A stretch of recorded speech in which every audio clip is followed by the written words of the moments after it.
Coming up on this episode of The Village Idiom. It'd be great as a mockingbird. It's like, you're stupid and you have no friends. You're stupid and you have no friends. It's like, that is a mockingbird. Dum dum da da, Village Idiom. Hello and welcome to the Village Idiom. We are a podcast that every week we choose a popular saying and take an admittedly shallow, hopefully comedic, once in a while interesting, if we're lucky, educational dive into its usage, its meaning, its origins. But we're mostly going to use it to hang our otherwise directionless conversation on. My name is Jurassic Mark. And I am Skinny. Do you have any impressions of, or people that you're like, you could like, you're solid at mimicking? Yeah. Because I thought briefly there you were doing like a little Christopher Walken. Really? Oh, I can't do Christopher Walken. Like who would you go, oh, I've got a reasonable. That's a good, like legitimately, no. You got a 20%er? No. You're just not an impression person? No, I feel like it's in me. I've never been able to pull it off. You know what I mean? Like when I hear it in my head, it sounds good. Yeah. And then outside, it's like people are like, who's that? Yeah, I can do animals. That's useful. I can do an elephant. Okay. But better than most. Okay. Okay, let me warm up. Okay. Wait, it failed already. That's really Right? great. And then I used to be able to do a bird like, or a chipmunk. Dog, I'm pretty good at. But I can't do people. Those are pretty great, though. Giraffe, check this out. Beautiful. Oh, on the video, how you twisted your neck into a pretzel like that was beautiful. That's pretty, it's difficult. That's how we say hello. It's difficult being like a giraffe. It must be just having that viewpoint on the world, like right? That you're better than everybody else. Or your segues are impeccable, my friend. Let me go to outer space to introduce. Actually, no, Earth. Someone from outer space on Earth is going to introduce today's. This is an alien? Yeah. All right, here we go. Here we go. Right now, I'm in the Catbird Seat. I was going to say, is it Alf? It is Alf. Okay, good. And he's in the Catbird Seat. Catbird Seat is today's idiom, and of course it means having a elevated point of view, giving you an advantage. Yeah, this is not one that ever gets used, really. And well, it's funny because I didn't recognize it at all. And so I'm like, when I dig into this, it was English. I'm going to find out it's British. This is American. British English. Really? Yeah, we'll talk about it. But it's American, and it's used no effort finding clips. And that surprises me. Yeah. I assumed it was English. I'm like, we do not use this. This is not a common idiom. But the idea of what it is. What it is. My sister's previous place, they had this like suction cup thing that went on the window for the cat. Okay. Oh, and yeah. So you could have like so if you had your sofa pushed against like a living room window, they could hop up on their little ledge. That, and then the suction cup cat bed thing that gave the cat like this dominant view of the house and look outdoors. Catbird seat. It's a catbird seat. Yeah. And that's visually, I'm like, so that must be what it is. I've waited the last couple of episodes to tell this story because I knew Catbird Seat was coming up. 23 years ago, you and I and another friend jumped out of an airplane. Yes. 23 years ago. That's really crazy, actually. Right? 2 weeks ago, I did it again. Oops. And this was such a different experience. Like night and day. Did you live? Not only did I live, I would go again. Oh, yeah. Like, do you remember doing the first one and we were all like, Yeah, for sure. I'm still this way. So it was mind over matter to do it again. It was for my niece's 25th birthday. Nobody would go with her. Uncle Mark, will you come with me? Absolutely 100%. But I'm like, oh, man. So was it at the same place? No, totally different place. Okay. Could not have been more professional. Never felt like my life was in danger. Our first place could have been way more professional at every turn. At every turn. This one was phenomenal. This time I went tandem. So you get to go higher. So higher and free falling. I didn't know what it was called back then, or at least I didn't remember, but I learned through this experience that what we did before, which was jump out solo, but your line is pulled immediately, is called a static line. Okay. And so no free falling other than the time it takes for your chute to open. Our line wasn't attached.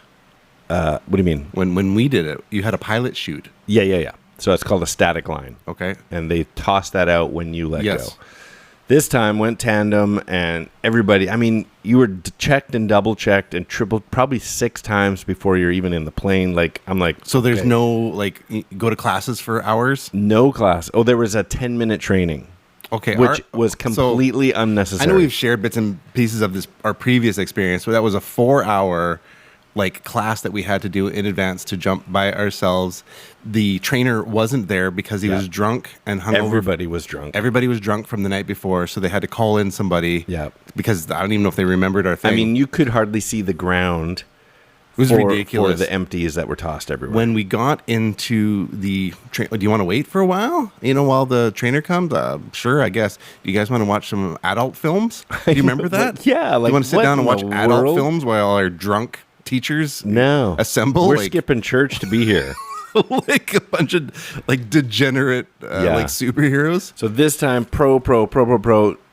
There was training, but it was maybe 10 minutes because you're with somebody. Our training was so extensive and so jump out of your mind when Yeah. those moments of terror happen. Yeah, yeah. Do this, do that. If you get sucked out of the side of the plane, then do this. If you land if on you're about electrical 500 wires, feet and you're hit electrical wires, do this. if you land in a cattle of You're going to break both your legs, but you'll survive. a herd of cattle. What? Yeah, so this one, 10 minutes, which Well, is it sounds like a exactly much- what you remember, like pelvis forward, arch Yeah. your back. He goes, but if you forget, it doesn't matter. You're with a professional. That was the training. And so That actually sounds better. we get on a plane. The people that are with us, so my niece, I paid for her to have a video package too. So Nice. after I saw it, I wish I'd done it for myself because it was pretty great. But they're chatting, they're telling you everything that's You going should up. have got 2 for your And 50th. so me and Kayla are getting on this plane. Oh, she's so lovely. I've met her. Yeah, and we're getting on this little plane, and even the plane felt. Do you remember that? Yeah. Sitting on tin can. It was so floor. ridiculous. So this, and the end of our last one, wasn't it like a month later? The plane crashed and killed it was people. weeks, not months. Yeah, Yeah, it's like we were that close to yeah. everything, beginning to end. So we get up there, and as we're boarding the plane, they're like, "Good news! You and Kayla are gonna have the best first jump ever. Good news! No extra charge." And then they kind of walk away. We're like, "No extra charge for what? We're going to the ceiling today. These are all pros. They can't jump as low as you're supposed to jump." So what were we supposed to do? 10,000. We're going to 12.5. So This is amazing. We did 5. I think ours was 5. I can't remember. That makes sense because they pulled the chute at 5. Oh, okay. So we went to 12,500. So you had how many seconds of free fall? 45 seconds. No. Yeah. That's And like enough to like. actually- I'm experiencing this right now. Actually, we were told it would be 45 seconds. The people that came to watch us, they said it was at least a minute because we went higher. You were in the catbird seat. Yeah, that's why I wanted to bring this up today. Oh, so when I said it's how way easier to look while we're down on going up people. on the plane, I'm like, how high are we now? And they've all got the altimeters. Is that how you say it? Altimeter. Yeah. Altimeter. Yeah. You say altimeter. I say altimeter. Altimeter. Altimeter. They're like, we're at 7,000. And the guy says, hey, listen. And this is before we jumped or anything. He's like, look at the ground now. He goes, this is 5,000. He said, we're going to 12.5. You won't be able to tell the difference. And he said, when we're falling, it's not like the ground is rushing at you. At the end, though, it is. And he was at the end. It really comes up quick. He's at the like, end. and he was absolutely right. Between 12,500 and 5,000 when we pulled the chute, it doesn't feel like you're falling. It feels like you're being suspended. It's weightless. Yeah. Looking at the earth. You're going 200 kilometers an hour towards the earth, however. What? Yeah. Did you do? Oh, because you have the best stretchy mouth. So that's one of the reasons I wished Okay. I had I gotten get a it. video because Kayla, Because you could actually put your who whole was fist in your mouth. thin and Yeah. light, and her face was just, and her nostrils became mini parachutes. Like it was. I'm like, what would I? Was I making it difficult for him with these nostrils? Right. It's like we got to catch up to them. You're slowing us down. Exactly. Your So head- your head is causing a draft. and you fall. And so what I didn't expect, because this is 2 weeks ago, hot summer, sunny day. The top of my head was frozen for that free fall. Really? I'm like, like unbearably cold on the top of my head. Wow. And as soon as you slowed down, it was gone. It's like a hot sunny day. But when you're going 200 miles an hour At 12,500 feet, yeah, it was Interesting. cold. Wow. So yeah, and when we're just free falling, the guy on my back. That puts you probably higher than any of the mountains in the region. That's a good point. I don't know. But he's total control. Like free falling, that's no 2 shoot, miles, right? and twist of his hand. He was like, That's "See over 2 that? miles, yeah. That's downtown Vancouver. Psh, see that? That's White Rock or whatever." He's pointing things out, just pivots us wherever he wants to go, and then we pull the chute. And he's like, "How you doing?" I'm like, "It's awesome. It's so great." He's like, "You good with the turns?" And gives us a big spin around. I'm like, "Yeah." And then I'm looking down. He goes, "You got to look up on the turns. You'll get sick." I'm like, "I'm good." He does another one. I'm looking down. Wow. Okay, watch the horizon. He's not messing around. Oh, I'd be ill. Yeah, and I'm You like, saying I'm you're going gonna to get puke ill at is gonna make me 5,000. ill. Wow. What does puke look like falling? 200 kilometers an hour. He's just So anyway, like, I had a catbird view of the Lower Mainland and the Fraser Valley, and it was awesome. I would go again without blinking an eye. I actually looked up, like, how much training do you need to do this? And it's less than you'd think, but it's expensive. our mutual friend Dave, he got his scuba diving thing. This is I guess the ultimate, like the inverse Yeah. of you talk terror in the water, like from last week. That's the catfish seat. That's when you tell somebody you're attractive. You're in the catfish seat, Yeah, that's right. but you're a troll. No, so he went and got his scuba diving stuff. You're like, oh, like how intensive is it to get like some of these little courses? Yeah. just to enjoy and improve yourself. And no, I got my parachute license. Yeah. whatever. That's what I was thinking. Yeah, that'd be pretty cool. And so he completed his, though? Oh yeah, he's got like He seems like the type of guy wouldn't go halfway. no, he got like the underwater ice training, like in frozen lakes. Oh, wow. And disorienting and all the rest of those things. Yeah. So it's not tropical scuba, I guess. No, he showed me video of him going out into the ocean, and his room is in a little porthole. Like he's got the porthole out, and you can more sharks than you can count. Really? I want to say 50 in the little video he sent. Like it's just sharks. Oh, my goodness. Yeah, these are like every reason why I'm disinterested in the water. So jump out of a plane and possibly go splat, or jump out of a boat and get eaten by shark. Yeah, that's a tough one. Which one do I take? Well, see, some of those like Jump out of a plane great white sharks with another shark that's pushed out of a plane, just flailing in the air at you. they You say have an some of them- advantage because he's drowning. You're not. But Yeah, he's worried about his life. He's like, I can't breathe. You're like, it's about to get worse. But you see, those scuba guys will say like, it just went black. I felt like I got hit by a truck and everything just went black. And it went black because I was on the inside of a great white. actually, Yeah, like it. and like, they live to tell yes, about it. yes. What? Yes, it didn't just like bite a piece out. It enveloped him. And then spat him out. Yeah, I guess I don't know if the tanks or whatever. What? Yeah, That's a thing. yeah. The thing I was watching was Is that on video anywhere? I don't know. Oh man. Some of those things are just monsters, right? Yeah. Oh, so but then That's like swimming with the manta time- rays where they just block out the light No, above you. I'm good. None of that stuff. Anything to do with the water is bad. Manta ray on a parachute. 15-foot wingspan on manta wow, ray. riding a manta ray down like a surfboard. Yeah. Yeah, until at the very end it suffocates. But what you land in the water so but- it revives. Wow. Amen. That sounds like Okay. an experience. Listen, we should probably get Okay, it has water tanks. And then it has water tanks pumping water through its little gill system while you surf it down you to give the it ocean. water. It says tanks. And then you hit the water. It takes off and continues the journey to the bottom of the ocean. And you Now have air you tanks. have an air. How is this not in one of the Fast and the It's Furious Red Bull. movies? Yeah, it will be. Oh my goodness, Fast and the Furious. We're in outer space. We took a jet car off a ramp. We're riding a manta ray towards the ocean. Thanks, Aquaman. Anyways, All right. Well, what do you think? so it's nonsense. We should actually find out where it comes from. All right. Let's do it. Let's do it. I said, let's do said it. some words. Where'd they go? Where'd they go? No one can know. I turned around and looked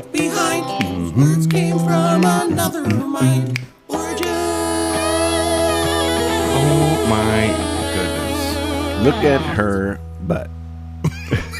Is that what you were going to say? No. Oh. I was going to say, look at your shirt. It is so great. Jurassic Mark shirt. Yeah. This was given to me by did she have a username? Remember I'm not sure. This is a Crystal. great shirt. I know Crystal. Yeah. Yeah. Oh yeah. She gave you a mug, I think, and I got a this mug. shirt. I got a Ron Burgundy mug. I think I've talked about this. This shirt, when she gave it to me, I'm like, oh man, why'd she give me a large? It just looked ridiculous on me. Now I wish it was an extra large.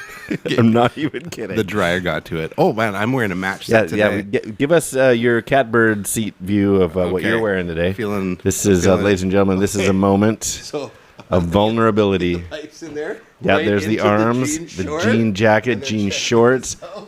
Good. If you can't see this online, his back of his jean jacket says "Good Morning Sunshine." Yes. Yeah, that's the name of our new podcast coming out. The morning show. Good Morning Sunshine by Fantastic. Skinny and Jurassic Mark. Still, I love this it is in the the same mornings. show. We just transfer the recording. That had nothing over. to do with our origins, but I just was admiring your shirt. You had to get up to a Catbird Seat for us to see that. Well, there you go. So what is the origin of this bad boy? Well, we've talked about its definition. It's used to describe an enviable position. So you're often in terms of having the upper hand or greater advantage or a bird's eye view even on something that other people don't know. If you have an advantage, you have the catbird seat. So according to Douglas Harper's online etymological dictionary, the phrase refers to the gray catbird and was used in the 19th century in American South. So the gray catbird is an American bird, North American bird. It's a mockingbird, which is why. Did you know that already? Did you know that the catbird is a mockingbird? I didn't know it was an actual bird. No, because at the beginning you were like, "Can you mimic anybody?" Oh, So I thought you were leading fascinating. us into mockingbirds. No, that's beautiful. Yes, I was. I was totally doing that. Okay, well, That's exactly what I was This is doing. what a gray catbird actually sounds like. But it's also known as a mockingbird, so it can do some other things. But most famously, it meows like a cat. That's great. And so this is a gray catbird meowing like a cat. And I'll be honest, when I heard this the first time, I'm like, that's not that great of a meow. Oh, that's really close, actually. My cat was doing this last night. Does it sound like a cat? Sounds like a cat. All right, maybe I just don't know my cats. Anyway, That's really great. that's a gray catbird. And so the gray catbird is also known for not really hiding itself. It sits high atop, Okay. out of reach of Okay. predators, but fully exposed. It'd be great as a mockingbird. It's like, you're stupid and you have no friends. You're stupid and you have no friends. It's like, that is a mockingbird. How about, we do have the haha birds here. What's I don't know that their mean? actual names of the bird, but they go, Really? yeah, wait till you listen to it. Next time you're Now on the it's gonna forest, stand out. it's like Nelson from The Simpsons. Wait till you're in the forest. That sounded a bit like a threat. Wait till you're in the forest. Wait until you're in the forest. Okay, so that's the American gray catbird. Okay. The phrase refers to that bird and was used in the 19th century in the American South. According to the Oxford English Dictionary that we refer to many times, the first documented use occurred in 1942 humorous short story by James Thurber. And it was called, surprisingly enough, The Catbird Seat, which features a character, Mrs. Barrows, who likes to use this phrase. Another character, Joey Hart, explains that Mrs. Barrows must have picked up the expression from the baseball broadcaster Red Barber, who was a real radio baseball broadcaster and legitimately used the fact that he was sitting in the catbird seat up there as the call games. broadcaster to call games. Wow. So His name is legitimately Red Barber. pardon me? Yeah. That's a pretty awesome name. And he has a phrase. We'll come back to the phrase. But according to Colonel Bob Edwards' book, which was called Fridays with Red, which was conversations with Red Barber, Barber claimed that Thurber got his and many other expressions from him. So he must have been just one of those guys that would throw out these little metaphors that he made up himself, and they stuck for whatever reason. And Barber first heard the term used by... So Barber, the announcer, first heard the term catbird seat in a poker game by his friend Frank Koch. In a poker game in Cincinnati during the Great Depression, Barber describes in one hand in which he raised repeatedly but ended up losing when Frank Koch said, turned over the whole cards, showed a pair of aces, and won the pot. Frank Koch said, "Thank you, Red. And I had those aces from the start. I was sitting in the catbird seat." The last interesting part, if I can find it here, is there's a second idiom that came from the same phrase. Red Barber would often say he's sitting pretty in the catbird seat. How often do you use the phrase? More often than catbird seat, do you say, I was sitting pretty for that one? Sitting pretty. Yeah. Interesting. Yeah, so sitting pretty. Oh, I like that. I actually used that phrase. The catbird seat and sitting pretty were synonymous at the time. Now their meanings have changed. You would say Red sitting Barber, in the catbird Red Barber, seat we meant call Frank Koch over. Yeah, sitting pretty like a batter with 3 balls and no strikes. Sitting pretty. Sitting pretty means you got it made. Everything's you got it easy. going really great for you. Yeah, Oh, man, catbird you're just seat is a sitting point of view. They both came from the same phrase, Well, aren't you but sitting pretty right separated now? in meaning. Wow. Cool, well, eh? Yeah, kind of mean the same thing. Yeah, I guess. Yeah, you have an advantage. You're sitting pretty. Yeah. Like, yeah. I do use So sitting thank pretty. you, Red Barber. A catbird seat, no. For one phrase that gave us 2 idioms. I love it. Yeah. That's a powerful one. And then he, in turn, credited Frank Koch in the poker game for having the catbird seat. He knew he had the aces, so there's an advantage, right? He knew he had this pair of aces, didn't care what happened around the table. He was in the catbird seat because he had this point of view. Reminds me, current things in the news related to political people, and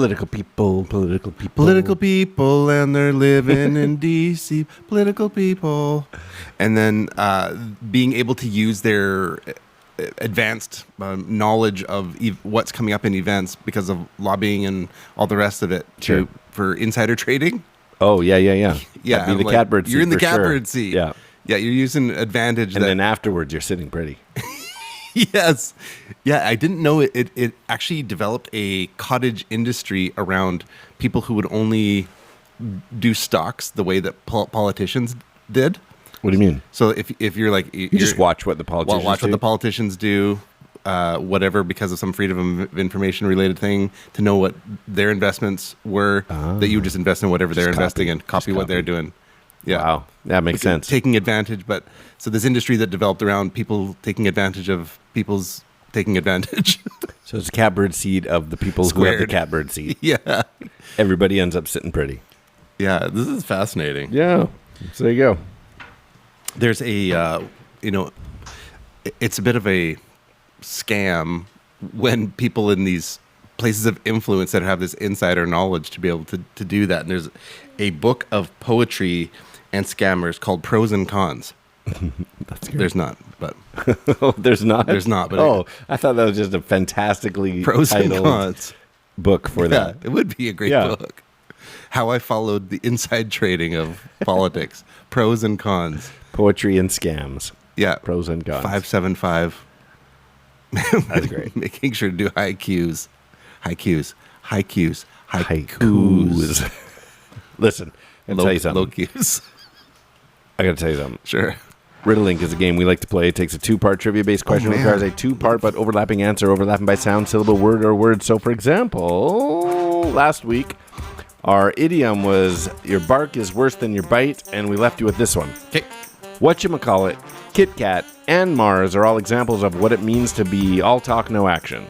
One more time, whatchamacallit, Kit Kat, and Mars are all examples of what it means to be all talk, no action. The correct answer is...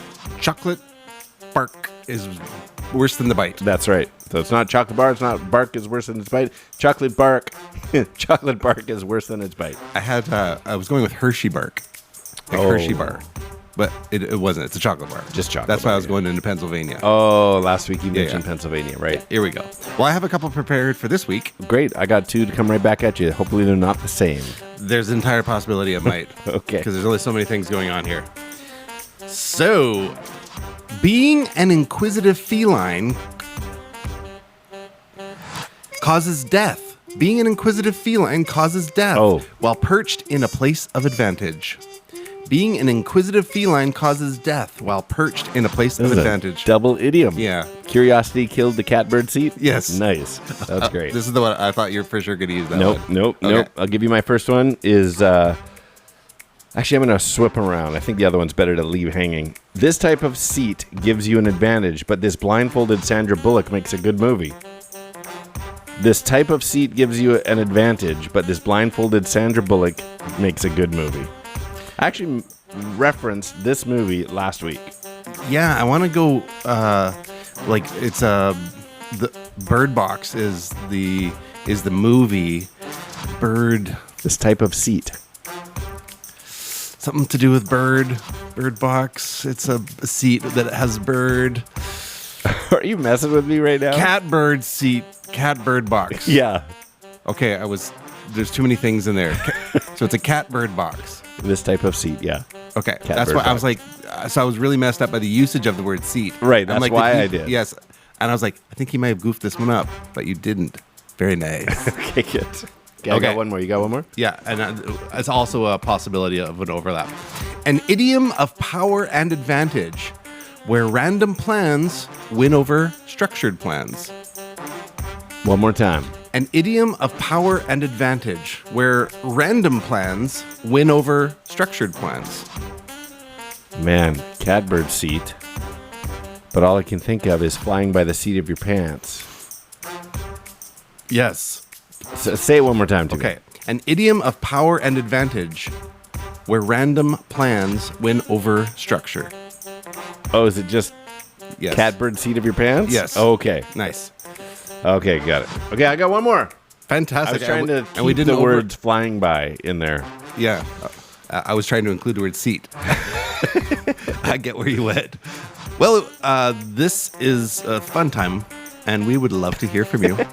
Reach out to us. This is fun time. It's meaningful. But drop us a message on Instagram at the.village.idiom or email us thevillageidiompodcast@gmail.com, or whether it's the Facebook, the YouTubes, or the X at 3 Minutes Gone. All right, I think you'll enjoy this one. If that mockingbird don't sing, Mama's gonna buy you a Johnny Cash song. One more time. If that mockingbird don't sing, Mama's gonna buy you a Johnny Cash song. And that is 3 Minutes Gone. Folsom Prison. I can't get it. Yeah. Okay, I'll work it out. Well, it was definitely fun. It's fun hanging out with Everything about y'all it. today. Did That you have was fun? Fun day.